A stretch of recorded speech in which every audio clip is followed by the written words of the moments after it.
Hi, and welcome back to the Dr. Ramsey Show. Today I'm going to share an article. It's actually an opinion article about hormone replacement therapy. You know, this is my specialty. But I've been in practice since 1996, and I have been studying hormone replacement therapy since 2000. And this opinion article comes from an article that came out in 2002. We've talked about it before. It's called the Women's Health Initiative. It's referring to that article. The Women's Health Initiative came out in 2002, and the summary was risks of taking hormones outweigh the benefits. Okay, so it's in the Washington Post. It was posted on April 28th of 22. And the title of it says, America lost its way on menopause research. It's time to get back on track. Okay, so 20 years ago, the NIH abruptly terminated research on the effect of hormone therapy on postmenopausal women.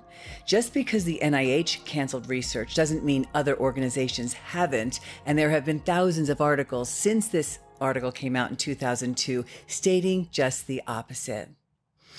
The decision resulted in a cascade of harm to millions of women who have undergone menopause in the United States, and it remains uncorrected for 2 decades, the 20 years I've been in practicing hormone replacement therapy. More than 1 billion women worldwide will be in menopause in 2025, where there are 55 million in the United States right now. So it's a huge increase in just a few years.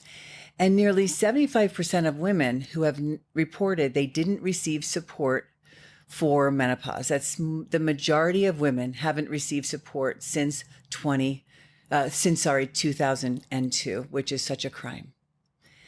Among the most debilitating are hot flashes, painful sex, urinary tract infections, and a taxing combination of brain fog, anxiety, depression, and insomnia. It is a private burden that carries a costly public toll. A 2021 last year survey of more than 5,000 women in various stages of menopause revealed 3 in 5 were adversely affected while on the job and hid their effects from their colleagues and bosses.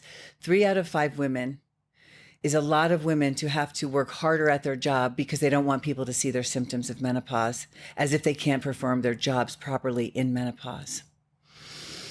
The safest and most effective treatment was swept off the table the moment the NIH announced a link between menopausal hormone therapy, hormone replacement therapy, and increased risk of breast cancer and certain cardiovascular diseases. And that is true for Prempro.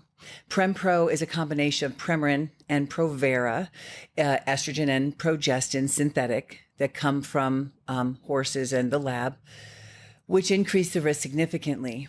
But the other arm that was being studied next to it was Premarin only, not Prempro. And the results were so great that study kept going 10 years longer, but no one talked about it. All they talked about risks were higher than the benefits of hormone replacement therapy for Prempro.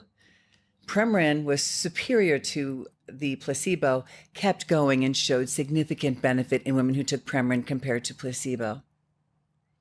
It took 2 decades for the government data to be reassessed, right now being reassessed, the net results showing that the risks initially reported did not apply to all women. And that's true, but we don't want to take synthetic hormones anyway.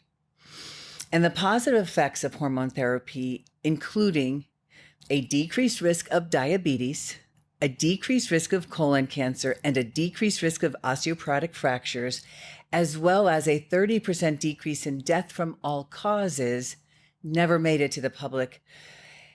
And yet that was what was seen in the Premarin arm only. An entire generation subsequently missed out not only on improved quality of life, but also these preventive health benefits. Today, there are 3 associations that create all of the standards of care in aging. American College of Obstetrics and Gynecology, ACOG, American Association of Clinical Endocrinologists, AACE, and the North American Menopause Society, or NAMS. Now they agree in 2022 that Hrt is safe choice, a safe choice for the vast majority of healthy women with menopausal symptoms. Yay. Further research has shown the link to breast cancer to be reduced in women who take estrogen. This is not me saying it. This is not my practice revealing it. This is an article saying breast cancer is lower in women who take estrogen. Yay. For those who have experienced menopause since 2002, the loss adds up to countless hours of unproductive work time, decades of unsatisfying and painful sex, and the deterioration of bones leading to fractures and disability. Last sentence.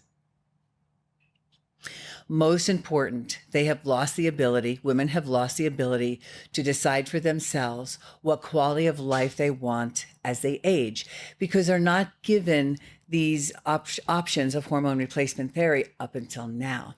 And so that's why patients come here. They come here because they want an improved quality of life.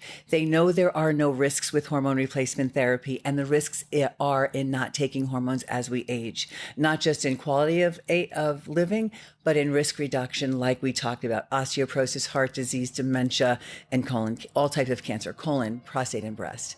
So that's why patients invest in their health here. I am so grateful that the world is catching on.